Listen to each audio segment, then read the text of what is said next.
Assalamualaikum warahmatullahi wabarakatuh. Ya, kembali lagi di podcast cerita seputar Tanah Doang. Nah, teman-teman cerita, sore hari ini kembali lagi narasumber kita dari Dinas Pemberdayaan Perempuan atau DP3AP2KB, yaitu Pak Sabda Alam SKM. Jadi beliau merupakan penyuluh keluarga berencana Kecamatan Pasir Lambena. Ya, selamat sore Pak Sabda Alam. Sore. Ya. Jadi dipanggil siapa ini, Pak? Pak Sabda, Pak Alam? Kalau teman-teman tongkrongan biasa panggil Putra. Oh, panggil Putra. Jadi kalau akrabnya Putra, Pak Putra, teman-teman di kantor juga. Jadi saya panggil Pak Putra nih, Pak. Siap. Oh ya, Pak Putra ya. Oke, Pak Putra. Ini sebagaimana yang sudah narasumber sebelumnya telah menjelaskan mengenai program Bangga Kencana dari Dinas Pemberdayaan Perempuan atau DP3AP2KB ini, Pak Putra, mungkin bisa di-refresh kembali ya kepada kami teman-teman cerita mengenai bagaimana program Bangga Kencana ini, Pak. Ya. Jadi program Bangga Kencana itu sebetulnya rebranding dari program KKBPK dulu. KKBPK rebranding ke program Bangga Kencana yang dimana dimaksud itu adalah program kependudukan, keluarga berencana dan pembangunan keluarga. Nah, itu secara singkat mungkin hanya polesan sedikit. Kenapa Hanya dikatakan sedikit. Iya. Program. Kenapa bisa berubah menjadi Pak ini Bangga Kencana? Polesannya dulu apa? KKBPK. Program kependudukan, keluarga berencana dan pembangunan keluarga. Supaya mungkin lebih hidup lagi slogan dari BKKBN, makanya di rebranding menjadi Bangga Kencana. Oh iya, seperti itu ya Pak. Kemudian yang menjadi sub-sub terpenting atau bagian-bagian terpenting dari program Bangga Kencana ini seperti apa ini Pak? Di dalam program Bangga Kencana ada beberapa kegiatan yang dilaksanakan di lapangan. Di samping itu juga dalam percepatan penurunan stunting ada terbentuk beberapa kelompok kegiatan. Iya, Kelompok seperti kegiatan. apa Pak? Dari pembangunan keluarga itu kelompok kegiatannya yang pertama adalah kelompok Bina Keluarga Balita. Bina Keluarga Balita. Bina kita melakukan pengasuhan 1000 HPK. 1000 HPK? 1000 hari pertama kehidupan. Iya. Hari pertama kehidupan. Iya. Artinya bagaimana mengoptimalisasi dalam pencegahan penurunan stunting, bagaimana kita mengedukasi keluarga sasaran. Iya. Di 1000 hari pertama kehidupan melalui kelompok kegiatan ini. Yang pertama itu kelompok BKB, Bina Keluarga Balita, itu yang pertama. Itu program. Kalau berlanjut ke kelompok kegiatan yang kedua yaitu Bina Keluarga Remaja.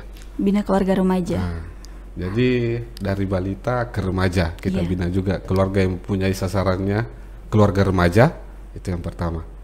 Nah, lanjut lagi kelompok Bina Keluarga Lansia. Iya. Jadi tidak terhenti sampai di remaja saja atau remaja balita saja, iya. Remaja sampai ke lansia kita lakukan pembinaan. Bagaimana keluarga lansia mampu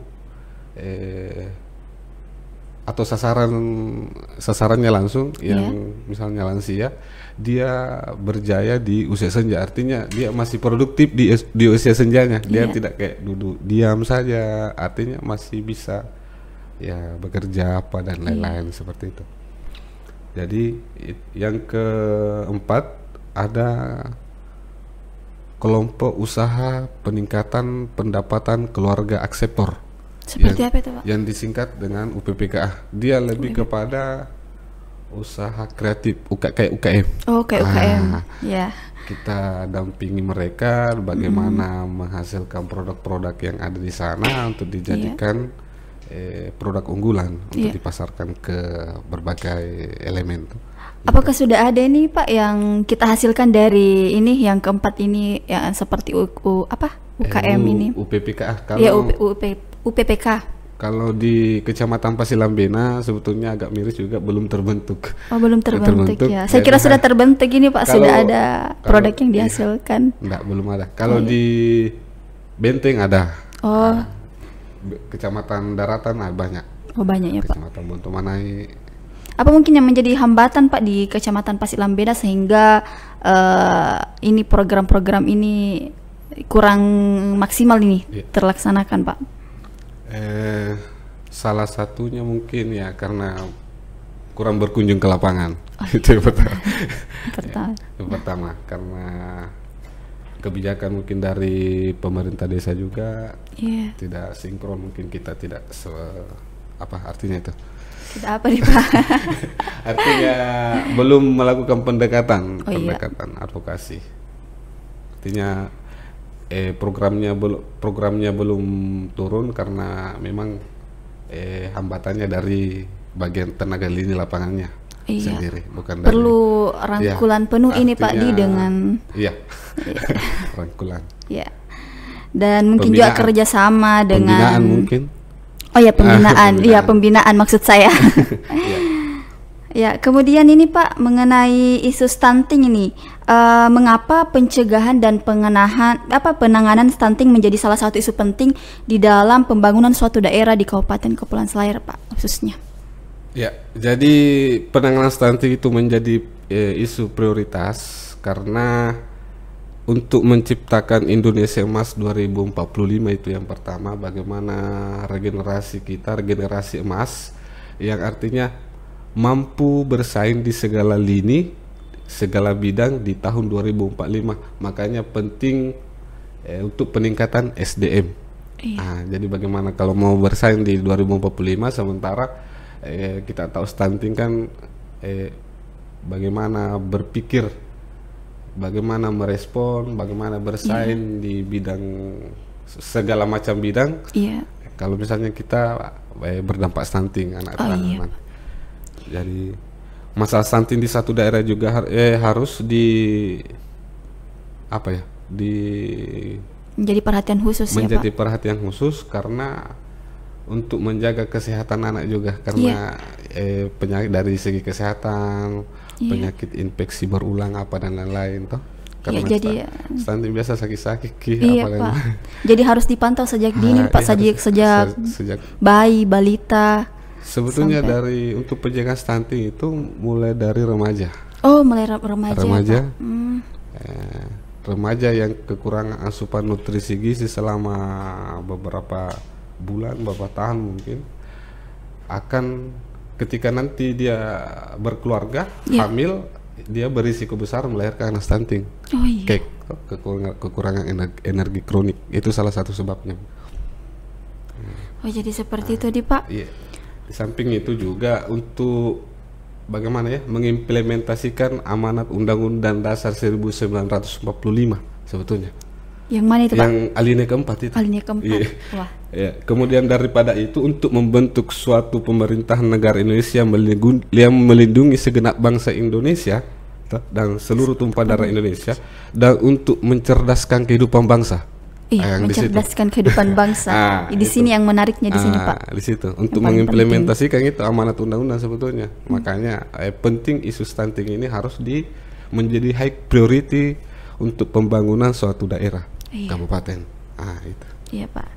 Luar biasa nih Pak kinerjanya dari Dinas Pemberdayaan Perempuan atau DP3AP 2KB itu sendiri Pak mengenai isu stunting ini. Kemudian ini Pak, apa yang menjadi keterkaitan dari program Bangga Kencana dengan isu stunting ini Pak? Apa keterkaitannya nih program Bangga Kencana dengan isu stunting? Program Bangga Kencana lebih kepada bagaimana mengedukasi keluarga sasaran, bagaimana keluarga berisiko stunting. Jadi program Bangga Kencana melalui penyuluhan, kita laksanakan setiap kecamatan atau 9 kali kegiatan. Jadi kita edukasi bagaimana optimalisasi 1000 hari pertama kehidupan. Itu yang pertama, kesehatan ibu dan anak, kesehatan reproduksi bagi ibu hamil. Salah satunya. Jadi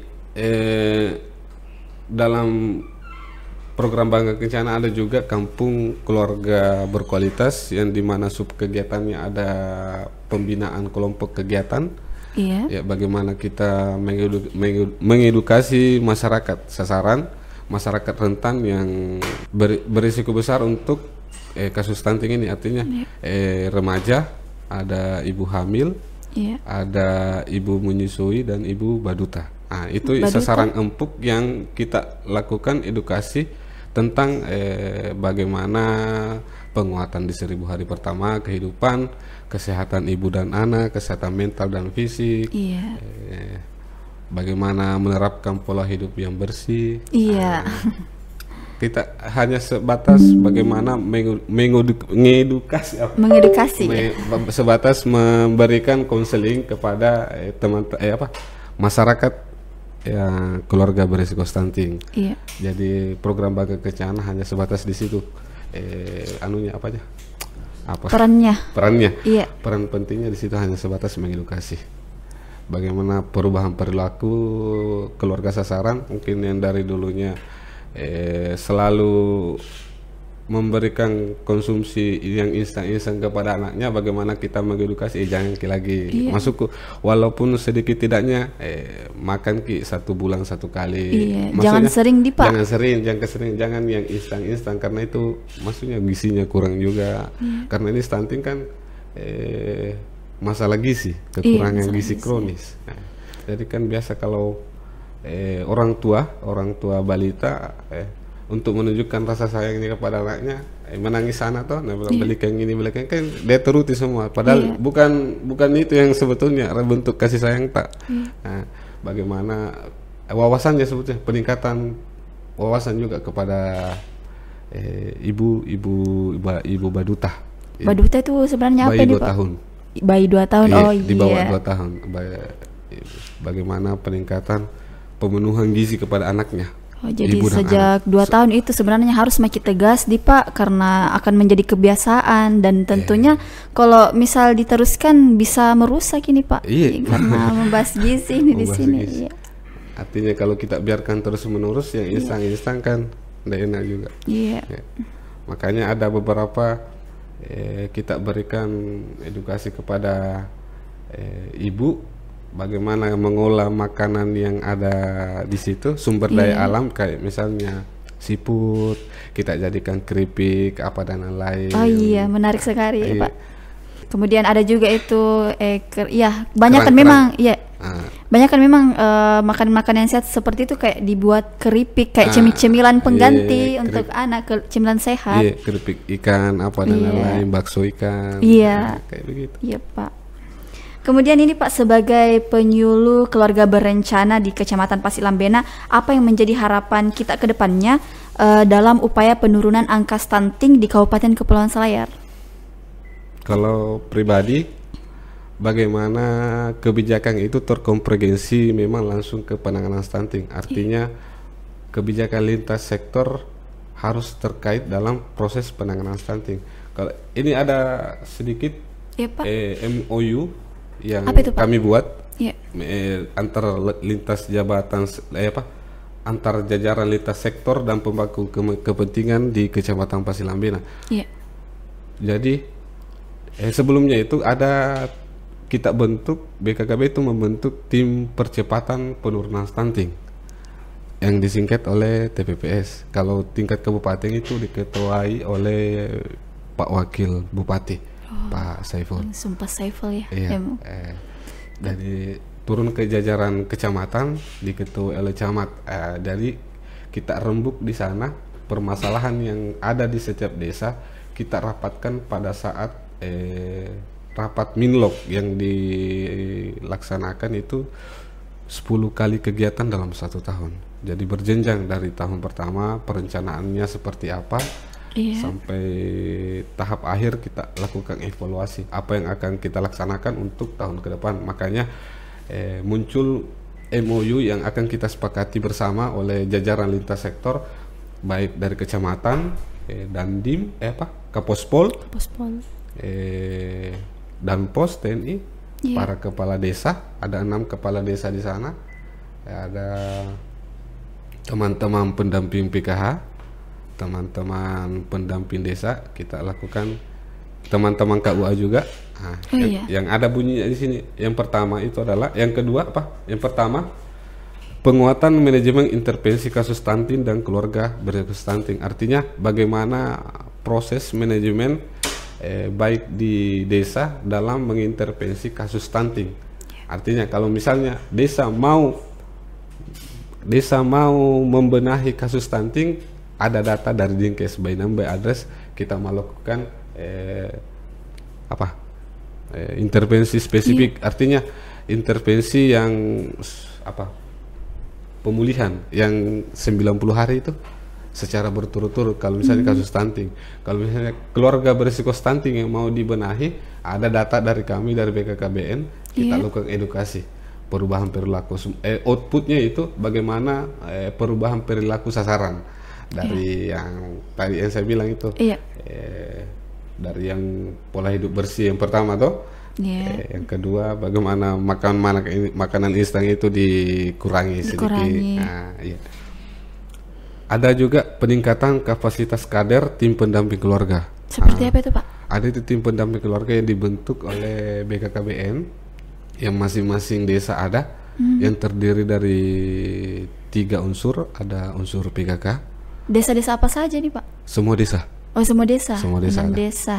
Oh iya. 88 desa kelurahan, desa dan kelurahan.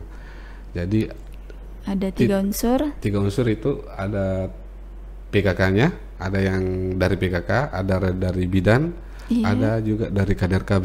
Karena kader KB juga ada dalam setiap desa. Nah, jadi tujuannya dibentuk itu TPK bagaimana mendeteksi dini kasus stunting. Jadi kalau misalnya setiap bulan dia melakukan pelaporan, kalau dia dapat sasaran, misalnya sasarannya Jatim, ibu hamil, ibu pasca persalinan, dan ibu yang mempunyai bayi di bawah 2 tahun. Kita lakukan pensasaran. Setelah dilakukan pensasaran, ditemukan keluarga berisiko, komunikasi dengan kepala desa, mau diapakan ini keluarga berisiko stunting. Artinya kita mau apakan ini sasaran, kita mau langsung berikan bantuan berupa susu apa dan lain-lain, ataukah bagaimana manajemen intervensinya di situ sebetulnya. Karena memang tujuan umumnya itu TPK mendeteksi dini kasus stunting. Itu penguatannya itu. Ada juga yang bunyinya mengalokasikan anggaran pelatihan atau represent kader kepada setiap desa. Karena banyak komplain sebetulnya ini di Kecamatan Pasir Lambena, kenapa banyak angka stunting. Oh banyak nih Pak. Banyak. Jadi bagaimana mengalokasikan dana desa untuk penganggaran pelatihan represent kader, karena tidak banyak, artinya kebanyakan lah di Kecamatan Pasir Lambena itu kita bawa data, tidak, ini tidak sesuai ekspektasi di lapangan, ini anunya anaknya toh. Jadi sebetulnya setelah kita kaji lebih dalam, ternyata kurang setengah senti saja dalam pengukuran bayi itu akan berdampak dia dijustifikasi sebagai anak stunting. Seperti itu deh Pak. Jadi kan itu dilakukan pendataan oleh kader posyandu, kader posyandu. Baru diinput di kecamatan, di PKM bagian gizi, baru diteruskan ke dinas kesehatan. Dinas kesehatan itu muncul ini, kita kasih masuk, instrumen pengukurannya, muncul terpilih di situ. Ada ini masuk di stunting, ini tidak. Jadi kurang setengah senti saja itu akan berdampak dia dijustifikasi stunting itu anak. Jadi memang betul-betul penguatan di lapangan kader posyandu memang mahir dalam melakukan pengukuran, karena biasa dia ambil alat pengukurannya itu yang tidak ideal, artinya sembarang yang dia alat untuk ukur baju, padahal bukan untuk ukur anak. Padahal ini angka dalam setiap pengukuran itu berpengaruh besar itu. Makanya teman-teman di lintas sektor Kecamatan Pasir Lambena melakukan MOU bagaimana teman-teman dari pemerintah desa mengalokasikan anggarannya sedikit untuk pelatihan represent kader, bagaimana kita mengedukasi teman-teman kader posyandu, bagaimana cara pengukuran yang baik, alat ukur yang memadai untuk pengukurannya seperti apa. Karena banyak protes di sana, kenapa banyak sekali angka stunting. Padahal sebenarnya tidak jadi Pak. Artinya ada juga, cuman tidak terlalu banyak.